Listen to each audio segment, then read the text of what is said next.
अच्छा बाबूजी, हम भोजपुरी बिरहा गायक विनोद भारती अपनी पूरी पार्टी की ओर से आप सभी बिरहा दर्शक भाइयों को नमस्कार प्रणाम करता हूं। और जैसा कि आप जानते हैं, हमारा देश नवल कोरोना वायरस जैसी बीमारियों से जूझ रहा है। आज 15 जून 2020 को भारत चीन के गलवान घाटी में जो झड़प हुआ, हमारे भारत के 20 जवान शहीद हुए। उन्हीं की याद में आज एक बिरहा का प्रस्तुति कर रहा हूं। हमें आशा न बल्कि पूरा उम्मीद है कि आप लोग पसंद करेंगे। बाबूजी, भूमिका लगल कैसे?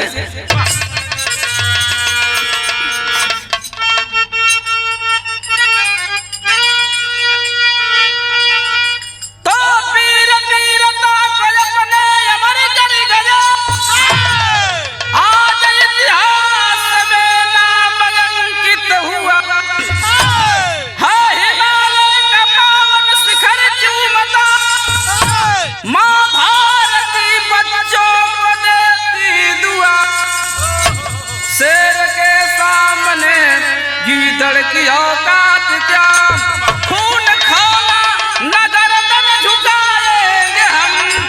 हिंद का बच्चा बच्चा नमन कर रहा, जान दे कर वतन को बचाएंगे हम।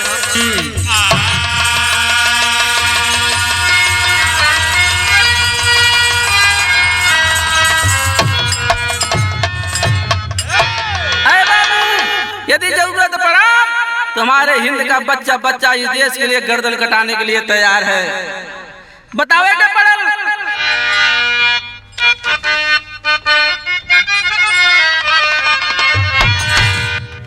ये देखा कौनो लड़की बा न्योता देथिया, कौनो पत्र द्वारा ना, कौनो चिट्ठी द्वारा ना, बल्कि एक ठे आंख के इशारा से न्योता देते। कैसे मार सा?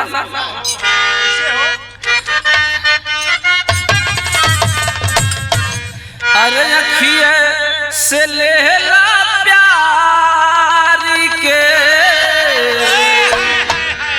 अरे अखिए से लेला प्यार के, अपने होता ये सनम।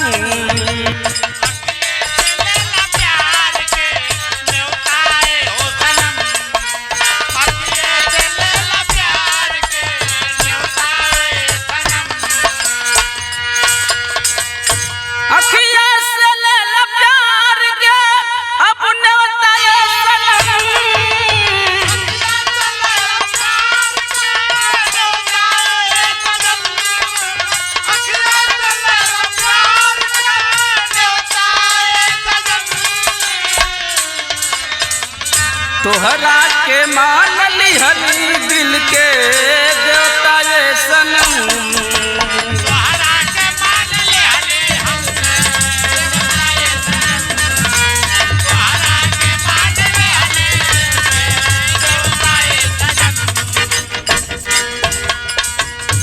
लेकिन भाव में बतावे के पड़ल कि अरे भारती माँ के नाम पे अब लड़ना पसंद है।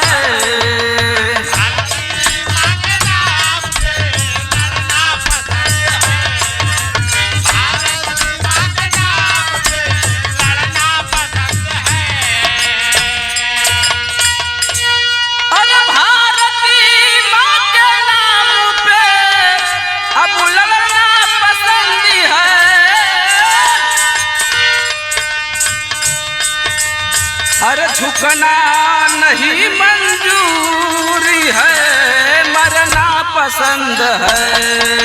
झुकना नहीं पसंद है, मरना पसंद है। झुकना नहीं मंजूर है, लड़ना पसंद है। झुकना नहीं मंजूर है, लड़ना पसंद है। यहीं से फिर जाकर शुरुआत हो। कैसे?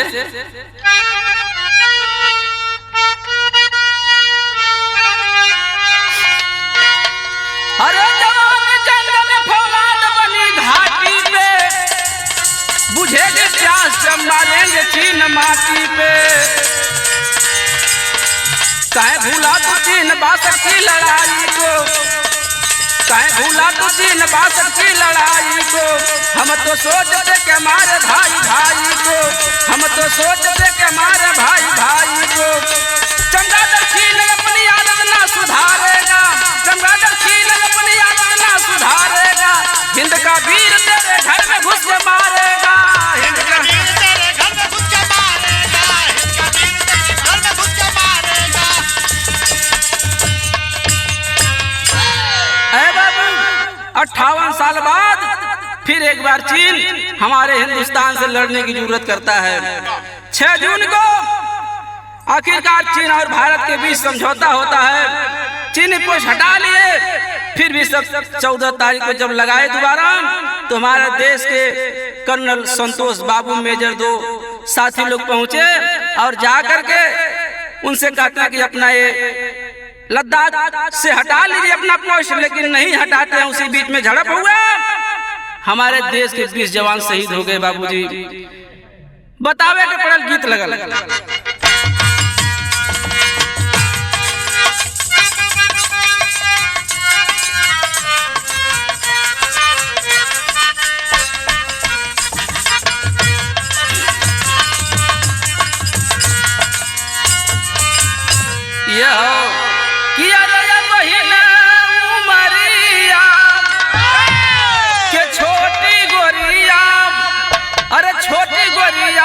काहे रंगल बालू लाल लाल ओठ गोरिया,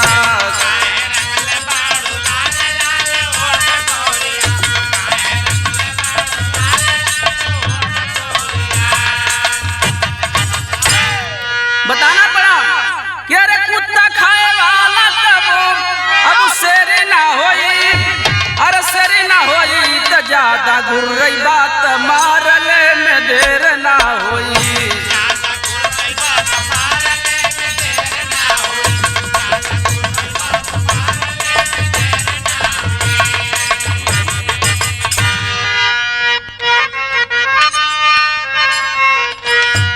अरे पाकया नेपाल का कवन बायव कतिया, अरे घुस के मारब चीन सर सुधारी लाया दतिया।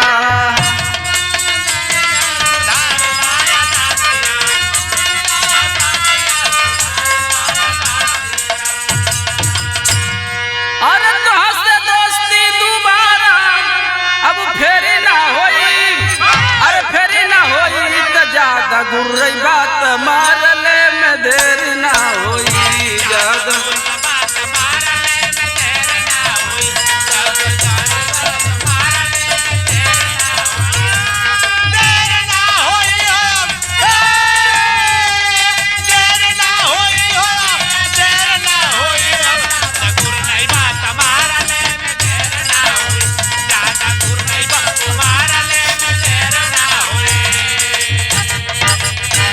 कहना पड़ा कि साले चीनी तुम लोग कुत्ता खाने वाला, इस भारत से क्या टकराएगा।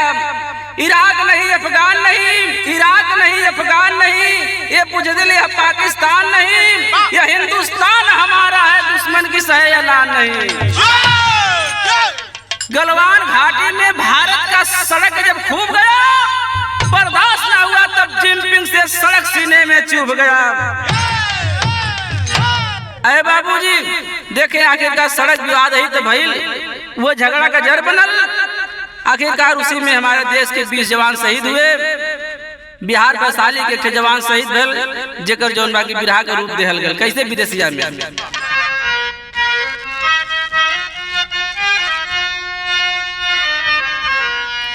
तो चक फतेह गौआ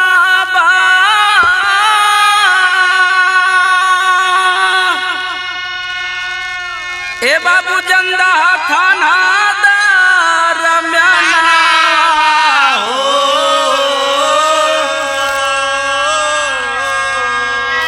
अरे जिला वैशाली बा बिहार मोरे बाबू।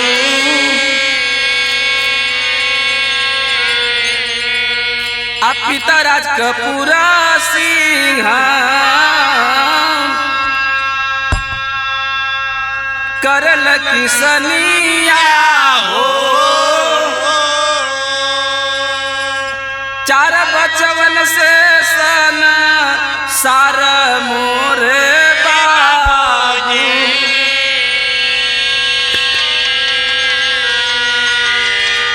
नंद किशोर से नावा में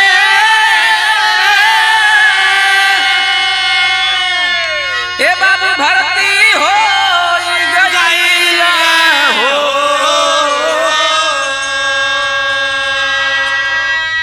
अजय किशोर देखे घरी दुआर मोरे बाबू।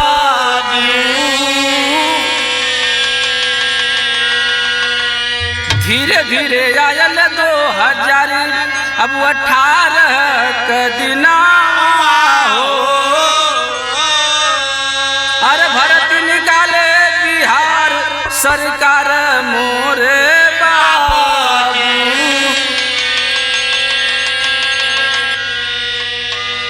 ए बाबूजी चक फतेह गांव जंदा थाना जिला वैशाली के अंतर्गत आता है। वहीं के रहे वाला राज कपूर जगह 4 लड़कियां बतावल गल। नंद किशोर सेना में भर्ती पहले ही से था। उसे छोट भाई जय किशोर अपने भैया की जब फोर्स में देखा, वर्दी स्टार में देखा तो मन हौसला जब गदगद हो जाए कि हम जौन बाकी फौजी बनती तो अपने भैया जैसे हम वर्दी स्टार सजौती। आखिरकार देखें धीरे धीरे समय बीतल। जब 2018 आयल हो मेरे साथियों बिहार द्वारा भर्ती निकाली गई। वो भर्ती के देखे जब लड़का चलल उस समय के गीत मिल।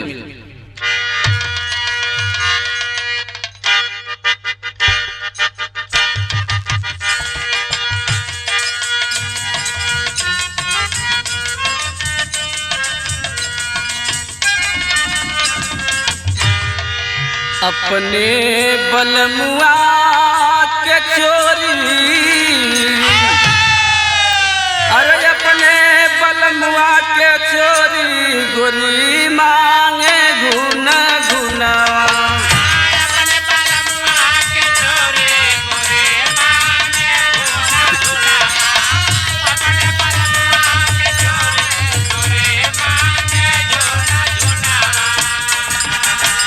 लेकिन लड़का चल तो कैसे चल? पापा के पजरिया के चूमी, अरे पापा के पजरिया के चूमी देखे जाला भर्ती हो झूमी।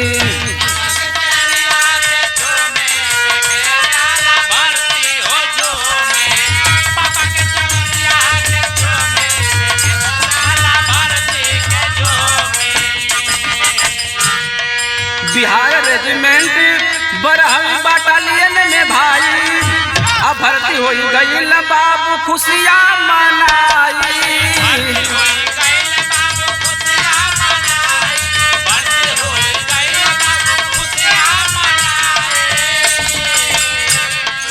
ड्यूटी कश्मीर घाटी में घूमी, अरे ड्यूटी कश्मीर घाटी में घूमी देखे जाला भर्ती हो झूमी।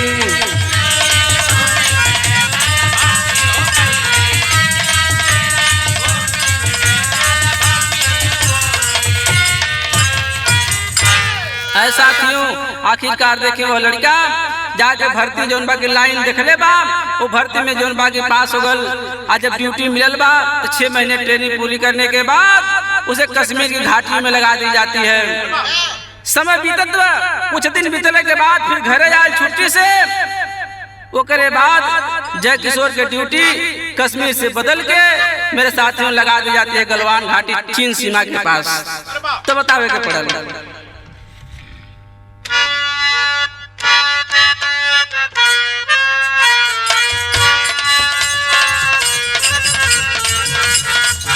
गीत लगल कि अरे माता हो ललनवा देदा,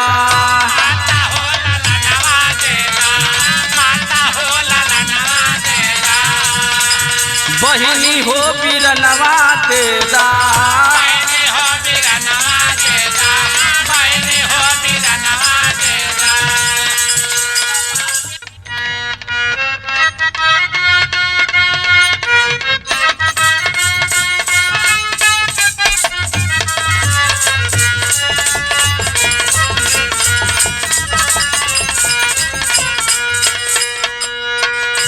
अरे माता हो ललनवा देदा,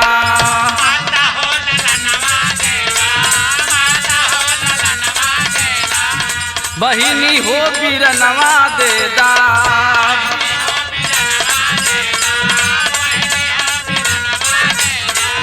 देशवा पे लाड़े बादे फौजी हो सजनवा देदा, माता हो ललनवा।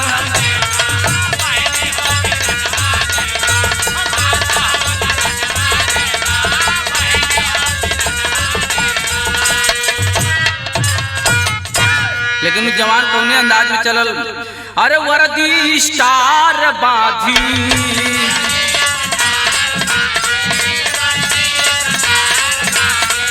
सीमा पर निशाना साधी,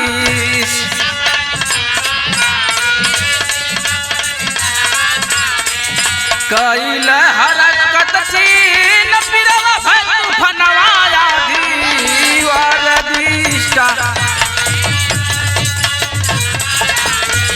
वर्दी।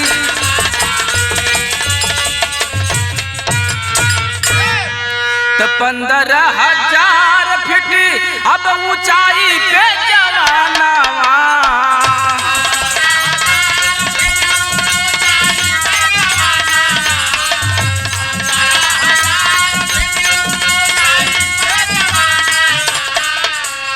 कैल हाथ बाही गिरला खाई दरम्यानवा,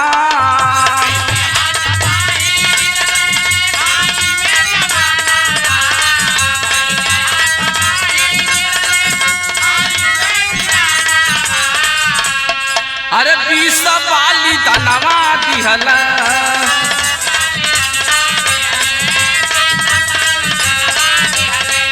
हिंद उनके कन्हवा दिहला,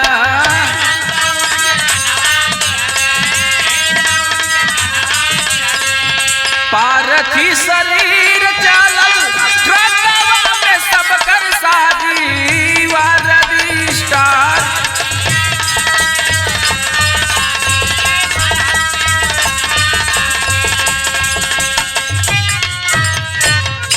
अरे बाबूजी, जिस समय गलवान घाटी में आपस में दोनों में झड़प होता है, 15,000 फीट ऊंचाई पे हमारे देश के जवान थे, आखिरकार वहां से गिरते हैं खाई में। पता चला कि 17 जून को 20 जवान हमारे देश के शहीद हो गए। सब को सजा करके सबके जिला के तरफ, सबके घर की तरफ रवाना कर गए। वो समय बतावे के पड़ल।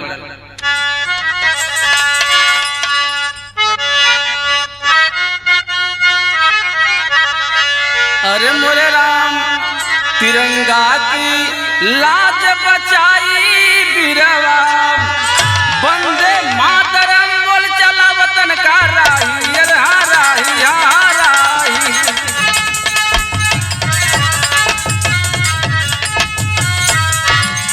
वंदे मातरम बोल चला वतन का राही, तिरंगा की लाज बचाई बीरवा। जौने समय जय किशोर का शव ताबूत में रख के ट्रक से सजा के उनके घर के तरफ चलल। ए बाबू, आज जब घरे के आसपास पहुंचल बाबूजी देखलन तो उसमें का भाव बतावे के पड़ल। कैसे?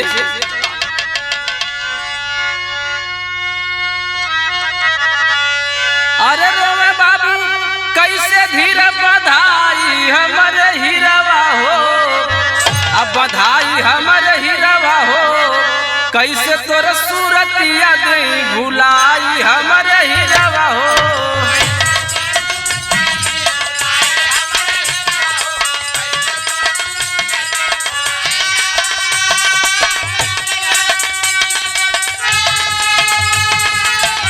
भैया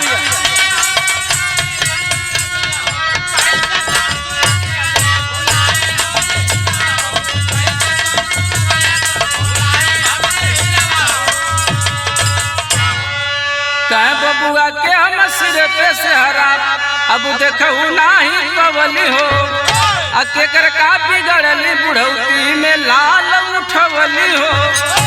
अरे तेरो बेटा रोला बिल खाई हमारे हीरावा हो, बिल खाई हमारे हीरावा हो, आ कैसे मुँह में अगिया हम लगाई हमारे हीरावा हो। ए बाबूजी जौन समय तीनों भाई देखलन अपने भैया का लाश, फक के सब रो पड़ल हो, गांव जवार सब छाती पीटत बा।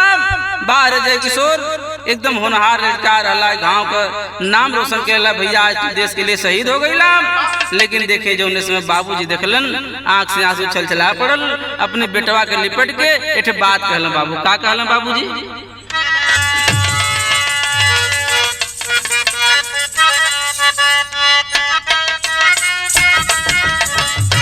यह कहला बाबू कि बजर कर जवाब, अरे बजर कर जवाब तो हार हो लाला नावा।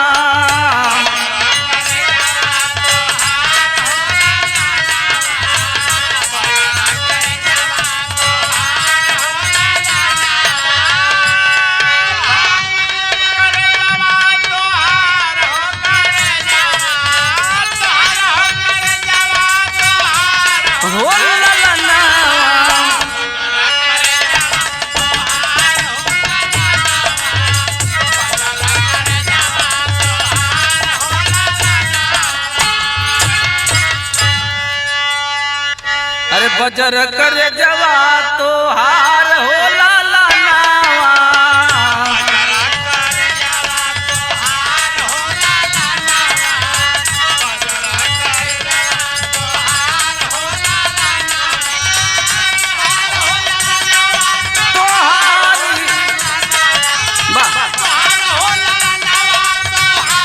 बार भैया बजर कर जवा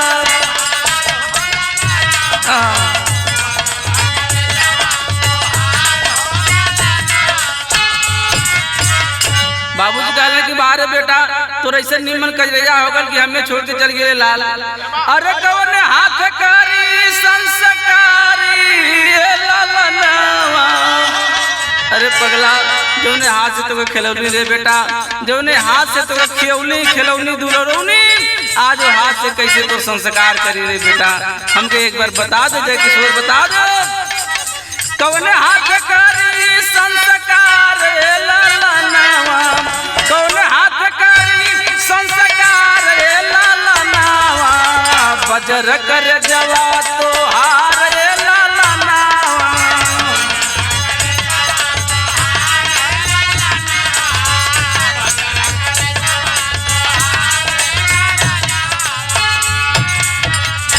कल कि हम तो भूखल रहली लेकिन तोहा के खियवाली।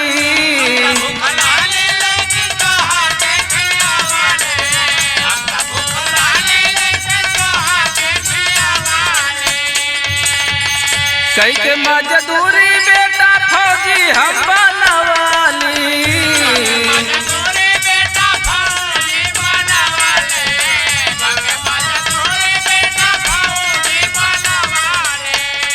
अरे लेके गईला हमारो दुलार लालनावा, लेके गईला हमारो दुलार लालनावा, दुलार लालनावा।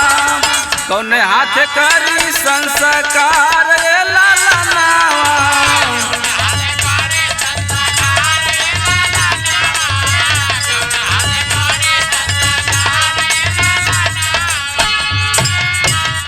ए बाबूजी आज सबके आंखें नम है, सब कोई आंख में आंसू लेकर देख रहा है जय किशोर की ओर। लेकिन पार्थिव शरीर जब लेकर लोग गंगा की ओर उतरते हैं तो उन समय का बात मिले लाल में।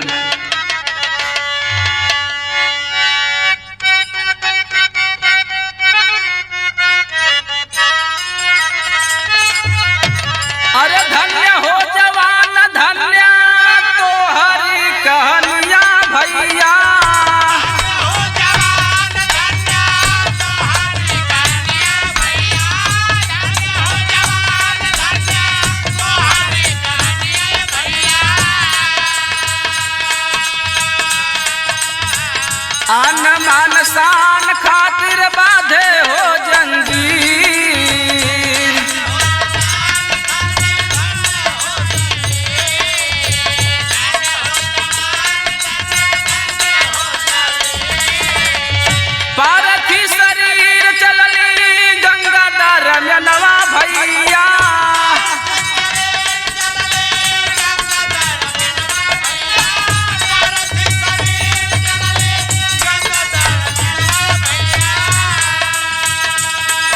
रोवे गाँव जवार सब होई के अधीर।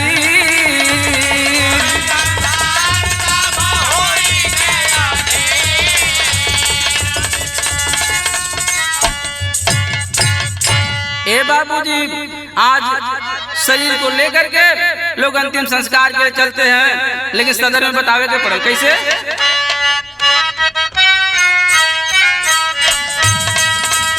जदयू विधायक उमेश कुशवाहा, भैया जदयू विधायक उमेश कुशवाहा,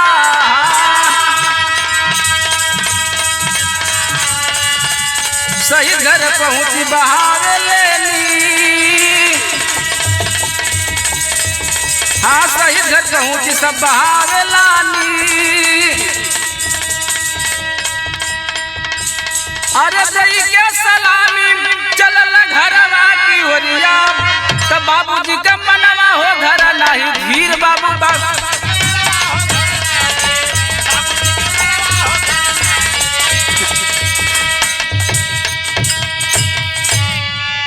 आखिरकार देखें सभी लोग अंतिम संस्कार करके अपने घर की ओर रवाना होते हैं। बाबूजी, जो बड़का भैया जय किशोर का नंद किशोर हमें आज अपने भाई बिना झंखत में वो समय मार के बात कर का कर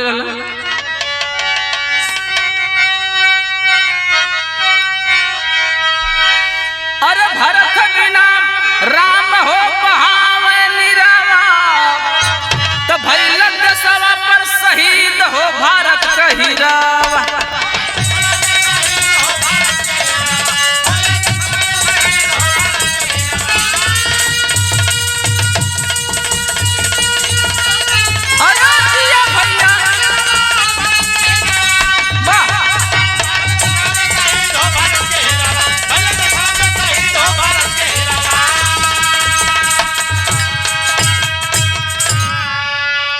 सत सत नमन है शहीदों को भाई, रही जबल देश नाम मिटे ना मिटाई।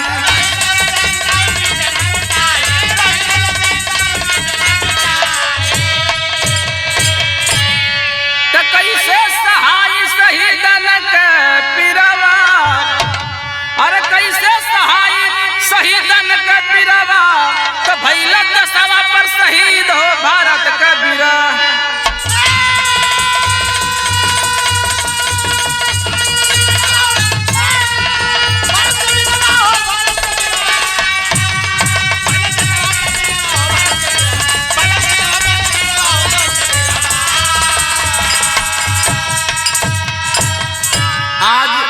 भारत की सरकार 59 ऐप्स बंद कर देती है मेरे साथियों।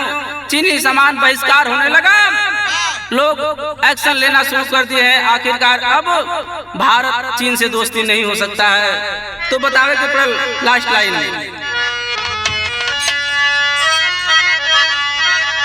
गुरु बिहारी गुरु गणेश गुरु राम लाल गुणकारी, कथन करे कवि विनोद जी अब केशव की राह निहारी हो। अरे तिरंगा की लाज बचाई बिरवा, गावे विनोद भारती हिंद शेर में भाई।